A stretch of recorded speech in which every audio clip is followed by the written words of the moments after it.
Welcome to the Series Sweep podcast, where I'm breaking down each and every single Dodgers series for the 2020 season. You can find us on YouTube under the Series Sweep channel. You can find me, Eric Eulau, on Twitter. That is at EEULAU. I am the same handle on Instagram. Please subscribe, rate, review, share with your friends, your baseball diehards, your Dodger fans, people that just want to loathe me, whatever it may be. I'm here for all of it. I'm here for all of it. So the Dodgers wrap up a 3-game midweek sweep of the Arizona Diamondbacks tonight. Wrapped it up with a 5-1 win. Jake McGee finishing the game out. But game one, that was that 6-3 win, which by far was Julio Urias' best outing of the season. He looked to attack. He didn't waste pitches. He threw just 11 through the first inning. He finished with 78 pitches through 6 innings, 5 Ks. He looked comfortable. He was not nibbling. He was attacking. And they mentioned it on the broadcast, and it's something that they had to do with Kenta Maeda throughout his tenure with the Dodgers, is to sit him down, tell him to stop throwing around the strike zone and start hitting the strike zone. Urias has really good stuff. He's not a low velocity guy like a guy they faced in game 2 that the Dodgers struggled with in Zach Gallen. He has the stuff to throw in the zone and get away with it and get wins and rack up strikeouts. Loved how he looked. Goes hand in hand with what we've been talking about. Roberts needs to let Urias pitch, especially with, I know the Padres are right there, only 6 games back. You gotta let the horses run. You gotta let Urias throw. So really like seeing that. In game 1, that 6-3 win, Dodgers started early, kept the pressure on. The Diamondbacks played a sloppy game, and Chris Taylor racked up not 1, not 2, not 3, but 4 RBI in that game. Hit a foul ball, almost fair home run, then followed that right back up on the next swing or the swing after with a double. He looked fantastic in that game 1. And the thing I need to get to during that first game, get home, excited for the Dodger game, excited to watch some baseball. There's already a lot of advertisements in sports, and I understand why. I get it. I would be selling ad space too if I could. There does not need to be an ad on the back of the mound. The entire back panel behind the batter is at least 5 separate ads now that rotate. And then you have the digital splash ads they throw up during the playoffs. Then you have the in-game ads now when there's a mound visit or a quick pitching substitution or a challenge on the field. The last thing anybody needs is more ad space. And for baseball to desecrate the sacred place that is the pitcher's mound with and let's be clear, not good with ads. I am good with spray painting 42 for Jackie Robinson on Jackie Robinson Day. In full support of that or any other causes like that. I am not good with spraying, and although the company I work for the job I actually get paid for, not this, which is officially sponsored by nobody, this podcast, the Series Sweep podcast, they spray paint Bud Light Seltzer on there. I have nothing against Bud Light Seltzer. I hope the brand does really, really well. I do not need to see it on the back of the pitcher's mound. I don't. There's already a ton of ads. You can see here on our template page how many ads are on the outfield wall, and now with all the tarps. I mean, it looks like a NASCAR. It looks like a NASCAR car out there. The hood, this Dodger Stadium looks like the hood. There's just a million goddamn stickers. This is the beginning of the end, folks. This is where we're going to start getting giant ads on the jerseys. You watch that the patches are coming for baseball. Not good with it. Not happy about it. Keep the ads off the damn mound. Let's get back to the game. Game 2, 3-2 win, nail biter. That was Zach Gallen versus Walker Buehler. Zach Gallen, who may be one of the best, if not the best, young pitcher you've never heard of in the game. He was absolutely dealing. And what frustrated both Walker Buehler and Zach Gallen was the strike zone for game 2. Let's take a look. Tough night for the umpire for game 2, Alfonso Marquez. Let's take a look here at this at-bat. Mookie Betts, bottom of the third. Dodgers have struggled through most of this game. A lot of soft contact.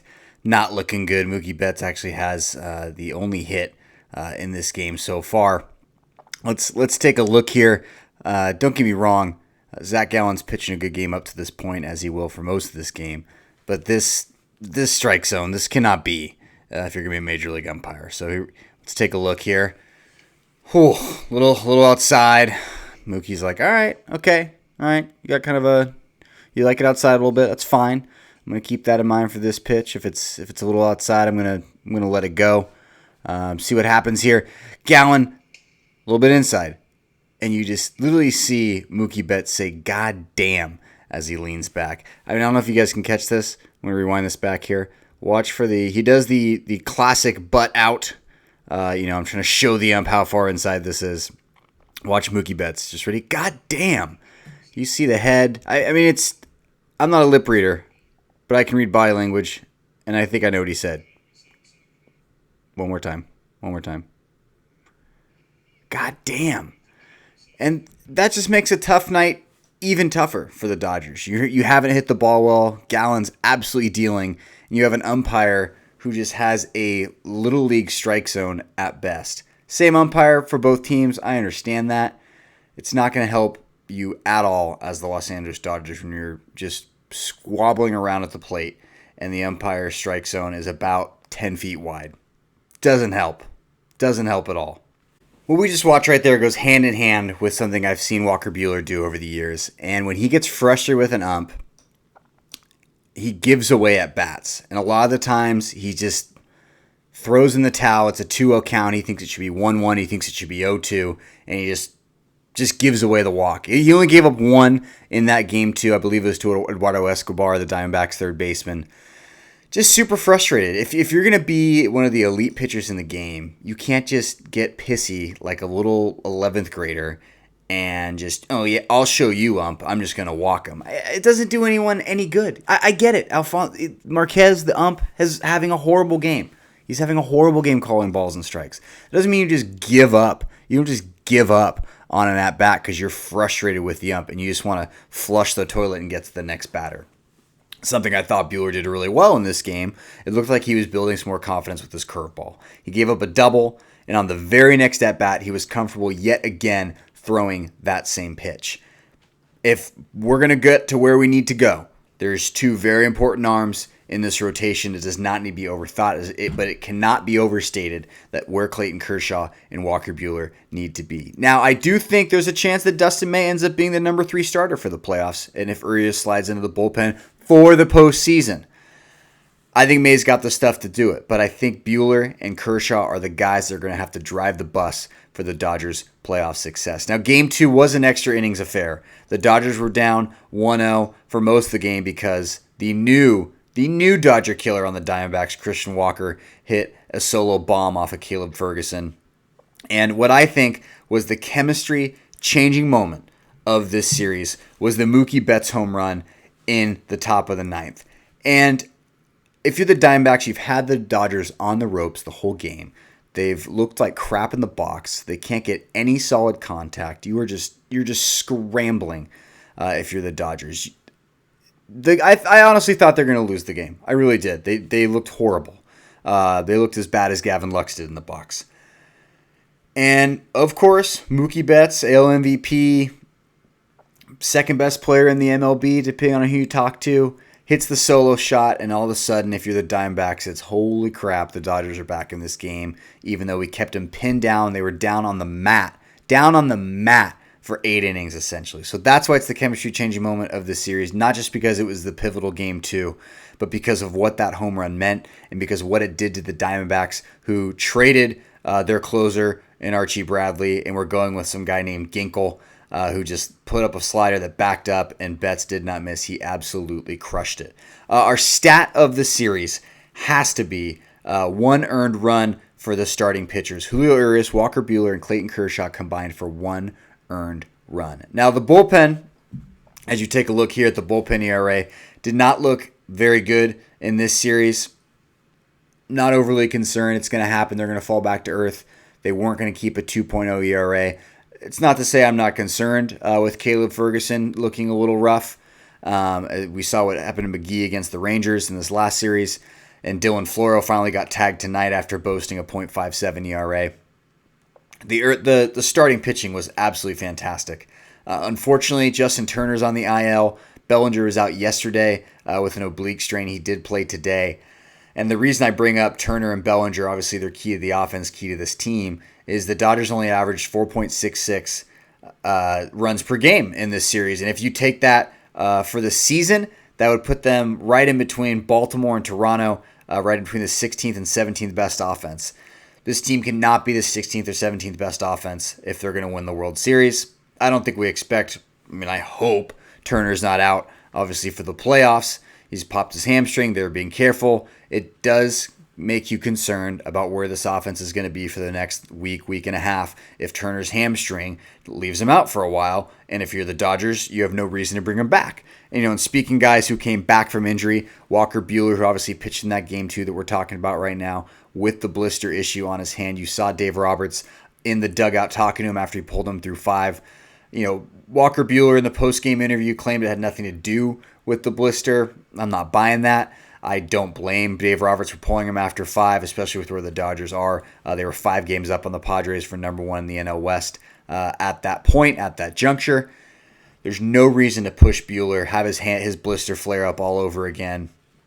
He just needs to be right. We need to make sure he gets those innings under his belt. I think he looked good, not great. And I think the expectations for him are just always going to be sky high, especially after we've seen how good he can be. So that gets us to Game 3. LA starts with a 2 spot. Did I really just go past how the Dodgers won in extra innings? Jesus, I'm sorry. I apologize. It's getting late for me here. Mookie Betts they tie at 1-1. And then catastrophe hits in the top of the 10th. We throw Kenley Jansen on the bump after rushing him in Game 1 to get those final outs after Scott Alexander gave up a 2-run home run. Then he got kicked out to USC. Anyway, I digress. It's 2-1. It's 1-1. Top of the 10th. Diamondbacks start with the man on second. And then Jansen just has a full-on meltdown. He ends up juicing up the bases loaded, and then walks in the go-ahead run. So it's 2-1. And then things start getting weird. Muncy starts on second. Taylor bunts. Javi Guerra, the pitcher for the Diamondbacks, you guys probably remember him for the Brewers and a million other teams. He fields the bunt poorly. He rushes. He panics. He chucks it behind a really bad throw to Escobar at third. The ball goes past Escobar. Dino Ebel, the Dodgers third base coach, brings Muncy around for the tying run. It's 2-2. All of a sudden, Taylor, who's at second because of this play, Taylor's at second. And Jock Peterson's up. Jock Peterson, not the sharpest tool in the shed, not a great contact hitter. You're still kind of nervous that he's even there, even though I believe there's no outs at that point. Taylor, who stole third in that Angels game in extras to get the Dodgers that win, if you remember back, all the way back then. He steals third and just has third by a mile, and Jock Peterson inexplicably fouls off the pitch. So Taylor has to go back to second. Jock, if you're gonna spend 25 seconds climbing into the box each time, after each pitch, doing your little shoulder shimmy and staring at your bat really thoughtfully, how about you think about the situation that's going on in the field right now? How about you think about how if you had a little more wherewithal, sometimes you'd probably play a little more. And if you were smart, you'd probably play a lot more. You cannot swing when a guy is stealing third from second. Now, if you're a left-handed batter and the guy's stealing first, going first to second, and you don't see him get a good jump, I completely understand that. That is really tough to see. The guy's on second base. The Dodgers jerseys are bleach white. It should be pretty easy to see when Chris Taylor is going to go for third. Now, thank God that Jock at least hits a ground out, which for Jock is about as good as a single these days. He hits a ground out to move Taylor over to third. Will Smith comes up, hits over the left fielder's head because the outfield's playing in, as well as the infield playing full run prevention. The Dodgers walk it off 3-2. Everyone goes happy. I was going to go ballistic if Jock Peterson ended up screwing up that whole sequence because he did not have the wherewithal after taking a full 35 seconds, 25 seconds, whatever it is in between each pitch, taking 17 Lamaze breaths and staring at the barrel of his bat like he's some Wunder Kid contact hitter. Use your brain. Don't freaking swing when someone's stealing third. Know the situation. As the kids say, read the room. All right. I'm done with that. Game 3, that was today, Kershaw Day. Happy Kershaw Day, everybody. He looked good. He looked crisp. Dodgers put up 2 in the first inning. They're just kind of rolling after that. I don't have a ton to report after this. I do like that the A.J. Pollock pinch hit, and he just blasts one to left center for a home run to get the Dodgers up 3-1. And then rather than let off the gas, sub in a bunch of players, and just kind of throw the game and say, oh, well, if they come back and win, we don't care. We're up by X amount of games. We already know the Padres lost today to the Angels. Today is not a big deal. No, Dave Roberts steps on the throat, steps on the head of the snake, and he brings in Dylan Floro, who pitched really well, Blake Trinan, and Jake McGee, who I think, besides Adam Kolarek, are 3 of his probably most 4 trusted relievers right now. I really like that Roberts did that. I have no problem with how he did that. You got to win these games, and you got to put as much distance between us and the Padres, who are dramatically improved. You got to keep the distance between us. So I got no problem with that. Yeah, just a very nice win. Game 3, kind of a cruising win. Kind of one of those games, if you had other stuff to do tonight or just weren't feeling up to sitting on your can for a full 3 hours and 15 minutes, you could probably get away with not watching the entire game, but watching this entire podcast to figure out what happened. So on the horizon for the Dodgers. I'm sorry, we didn't get to our Steve Pearce Award. How could I? Mentioned him a bunch. That would be Zach Gallen. Zach Gallen, who pitched his guts out in Game 2, probably deserved to win that game. Throwing some great strikes, throwing some balls that were strikes because of the umpire, who's awful. I don't know if we've touched on that tonight. Oh, yeah, we had a whole separate standalone segment about that. Yeah, Zach Gallen looked great. A guy that if you don't know who he is, you should. He's going to be a guy that's going to just be really tough for the Dodgers, I think, for the next few seasons. Ton of promise. Classic Miami Marlins giving this guy up in a trade. He's going to be really, really good. Right-hander. You saw the stuff. And the Greg Maddux comparison that Oral Hershiser threw out, which was admittedly a little lofty. You can see it with the control. I didn't, being where I am and on the age spectrum here at 30, I didn't watch a ton of Greg Maddux. I remember him being super over the hill on the Padres and the Cubs at the very end there. But, and the Dodgers, excuse me. He's going to be good, and if you don't know who Zach Gallen is, you should check him out. His ERA, I believe, is the 3rd lowest the last 2 seasons since he came up behind only Hyun-Jin Ryu and Jacob deGrom. Those are 2 great guys to be behind, and it's great a stat that is meaningful, regardless if you believe in sabermetrics or standard stats or win-losses or whatever your statistical religion is. You should care about ERA. Injury list, we covered Justin Turner. He's on the 10-day IL. Pedro Baez with a groin strain. He threw on Thursday, He may throw to live hitters this weekend, so he seems closer than Joe Kelly, who threw a bullpen on Tuesday that, quote-unquote, according to the OC Register, went well. I don't know what that means. He threw the ball, the catcher caught it, they were happy. It went well. He didn't try to fight anybody, although I respect the hell of him for doing that. Standings, like we talked about, Padres, 6 games back. The Dodgers start a series with Colorado Friday, Saturday, Sunday. I don't think all those times are right, so I apologize. Do I want to do this live? This makes me nervous. All right, hold on. This is great radio. Let's fix our mistakes here. That's why we don't do it live. Okay, 6:40 tomorrow, 6:10 on Saturday, and 7:10 on Sunday. And if I recall, that would be Sunday Night Baseball, which means this guy is going to get to bed super late on Sunday. But I do it for the fans. I do it for you. I do it for our non-existent sponsors. So we have Dustin May Friday versus Senzatella. Tony Gonsolin, who is cemented into the starting rotation per Andrew Friedman, per Dave Roberts, now that Ross Stripling has been traded to the Blue Jays. Then you have Urias versus a pitcher the Dodgers have seen a ton of this year, and a pitcher who has maybe the most appearances during this season. That would be our boy, TBD. I'm most interested to see Julio Urias.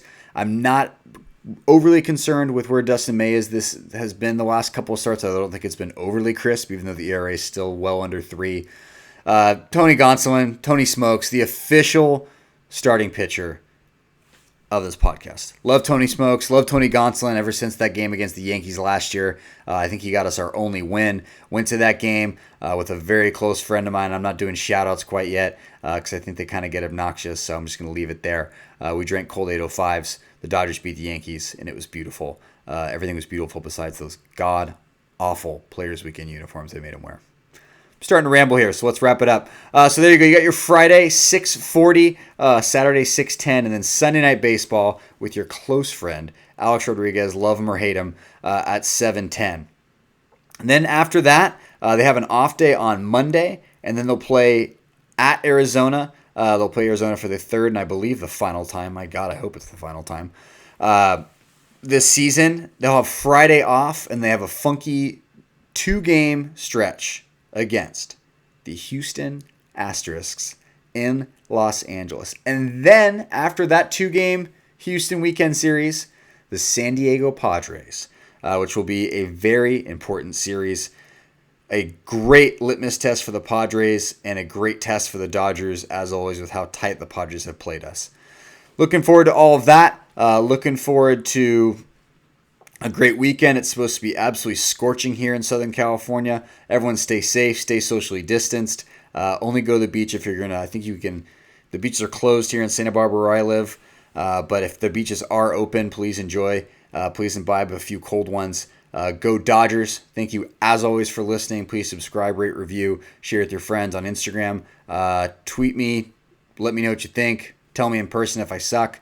I'm good with the criticism. Constructive, non-constructive, destructive. I'm good with all of it. But thank you as always for watching, and we will see you on the other side.